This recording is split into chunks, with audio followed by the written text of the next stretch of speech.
Well, it's a pleasure to be here, an honor to be the new head coach in Indiana and part of the Big Ten, which is a dream come true for my career and an opportunity to be at an institution like Indiana.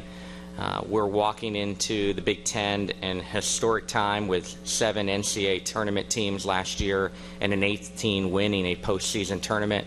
So the league is as good as it's been, as deep as it's been, and so it's an honor, but a scary proposition of rebuilding right now in the Big Ten with the league as strong as it is.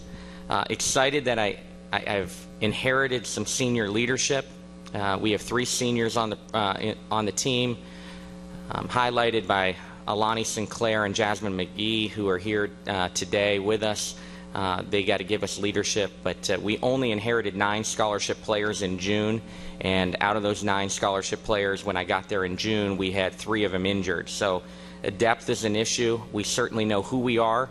We're going to set realistic goals for our program this year to be the hardest working team in the Big Ten, to have the best team locker room in terms of chemistry in the Big Ten. But we know this is a journey. It's certainly going to be a marathon as we rebuild this program and not a sprint. But we're excited about the opportunity. The players have really, really bought into the new system, are excited about the new system, and we're working every day to get better. Thanks, Coach. At this time, we'll open it up for questions.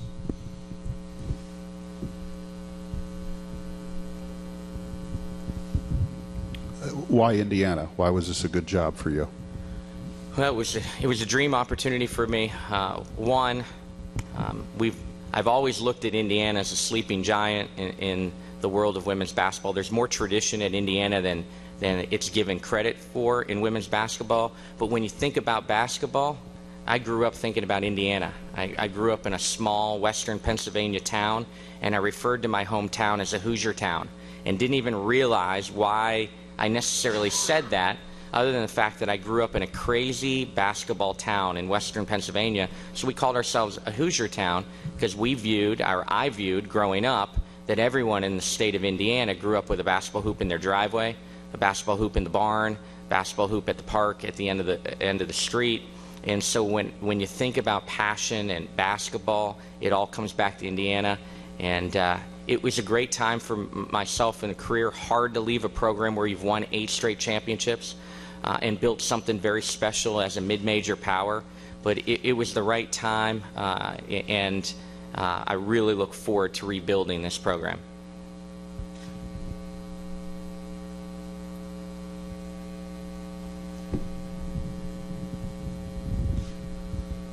When you take over, just where do you start rebuilding? How do you set up? How do you set up your recruiting? How does it? Just begin it for me, please.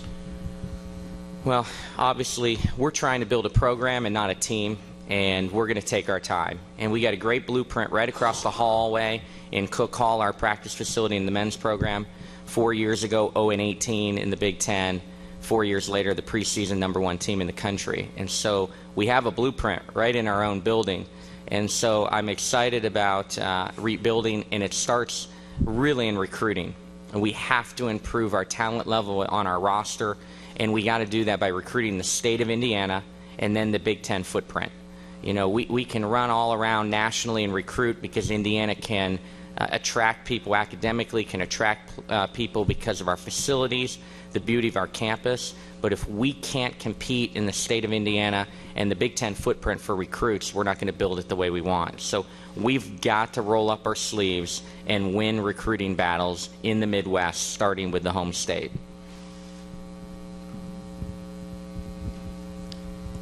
Coach, we know about the senior leadership of Alani and Jasmine McGee. Can you talk about what younger players you think will make a big impact this season and see a lot of minutes? Sure. And again, right now we are practicing on a daily basis with 10 scholarship athletes that are eligible to play.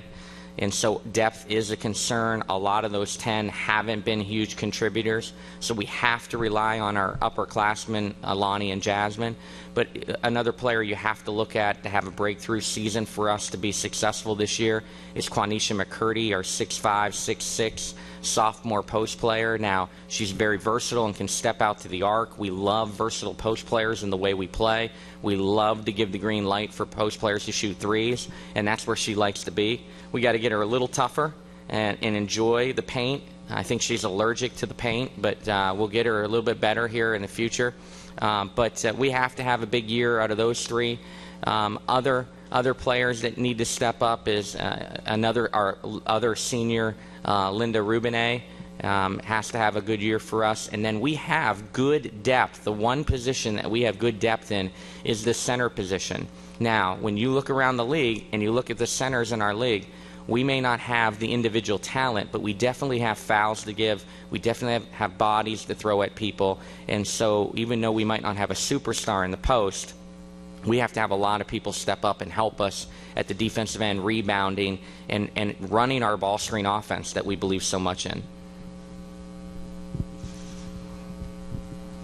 Coach, you talked about the center position. Talk a little bit about Sasha Chaplain and the role she will play on the team this season. Sasha Chaplain is important for us. She's a fifth-year junior with so many injuries early in her career. She's really only played one season in her career healthy-wise, and she's 23 already. So she brings leadership. She's affectionately referred to as Grandma on our team, and but she is a good athlete around the rim. She scores in a variety of ways. She's a great offensive rebounder. At 6'3 and a half, 6'4", she can bring a physical presence to us in this league that's very, very important. So, we need to keep her healthy. We need to manage her minutes in practice. We need to manage her health. But if we can get her to games, she can be a big help for us this year.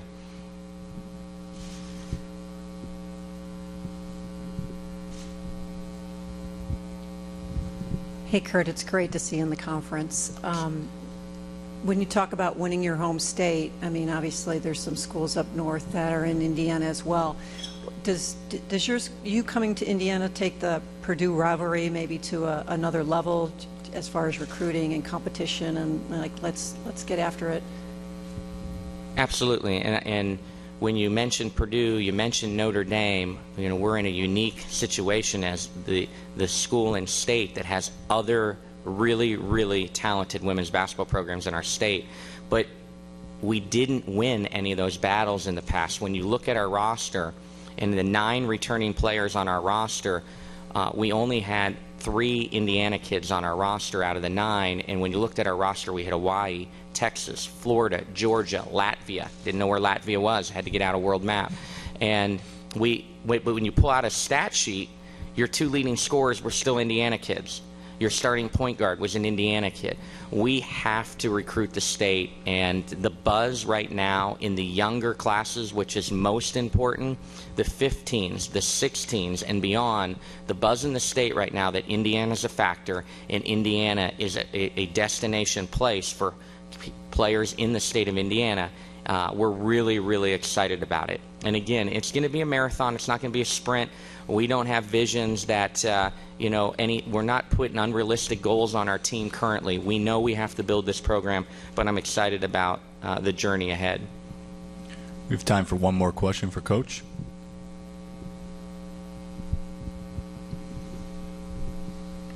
I know you have a winning formula, a system that's brought you great success. How much of that can you really utilize this year, or is it more sort of look what you have for pieces and sort of try to make that work?